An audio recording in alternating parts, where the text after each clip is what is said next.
You are thinking about starting up a side gig, but you really aren't sure where to start.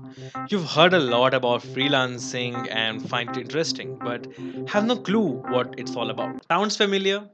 This video is for you. Let's explore some of the things you need to know before starting a gig business, a freelance business. And let me tell you something, I only know a fraction of what is going on in the freelance world.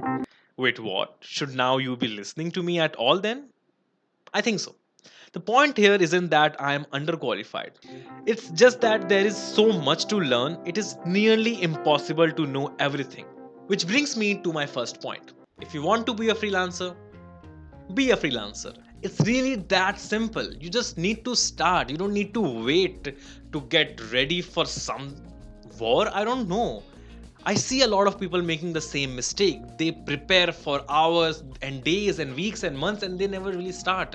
Are there some basics you should know? Of course, and I plan to tackle some of those in this video. But for the most part, you can learn as you go. Learning things like SEO, inbound marketing, email marketing will surely help you in the long run, but they are not necessary. You can learn them as you go in your journey. Point number two is you're running a business. Whether it's just a side gig or something for you or a passive income source for you, it's still a business. In most places, the moment you earn a single dollar or probably even less, you're considered by the government being running a business. So what does this mean? This means that now you have to make it a legitimate thing. You need to go by the laws of the government in your country. For example, in Canada, people have to register as a business as soon as they make more than $30,000 in a year. At that point, they also have to start charging tax to Canadian clients. They also have to claim their income from the very start, regardless of whether or not they reached that $30,000 milestone. This might sound scary and intimidating for majority of the people. I mean, why? How will I do that? Why should I do it? I get it. In most cases, you can find these information on how to do this and why to do this from a local library online. Resources are available. For example, even if visiting City Hall doesn't get you answers you need, someone there should be able to point you in the right direction. Point number three is there are good apples and there are bad apples in the freelancing world. I won't sugarcoat things for you. There are some terrible clients out there. The trick isn't to just give up on everyone or just trust anyone. It lies somewhere in the between. You need to see the red flags in a client just like you see red flags in your partner, and you need to decide when and where to opt out from any relationship just like you do in your relationship. I'm not trying to scare you. I mean, obviously there are bad apples, but also keep in mind that there are good apples too. It's just a matter of knowing one from the other. Whether it's a side gig or not for you, you're running a business and it's up to you to protect yourself. Point number four is know your limits and work within it. Maybe we want to make some extra cash, or maybe we actually hope to quit our day jobs and move into freelancing full time. Whatever the motivation, we tend to start while also working a full time or part time job. When you have multiple jobs and all those regular day to day tasks, it can get overwhelming. It doesn't take long to start feeling exhausted. I want to throw a caution in here to not put yourself in that position ever, because the chances are pretty high that you will somewhere find yourself in that position. It's just too tempting to just take all the gigs that come your way, because obviously who doesn't like money?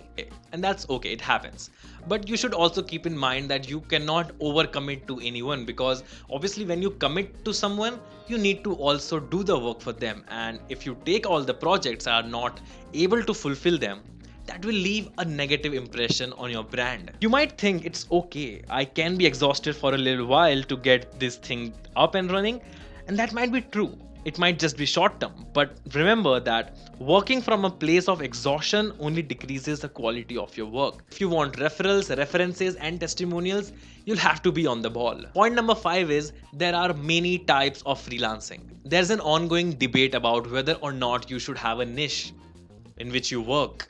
And I am on the yes side. Even if we are just talking about the larger idea of what type of freelancing will you do?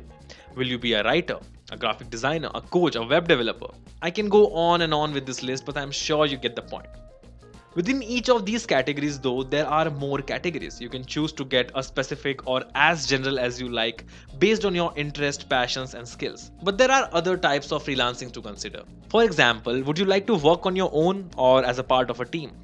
Freelance agencies connect freelancers with vetted clients and work to support you as mentors the same way an agent helps an actor or a novelist.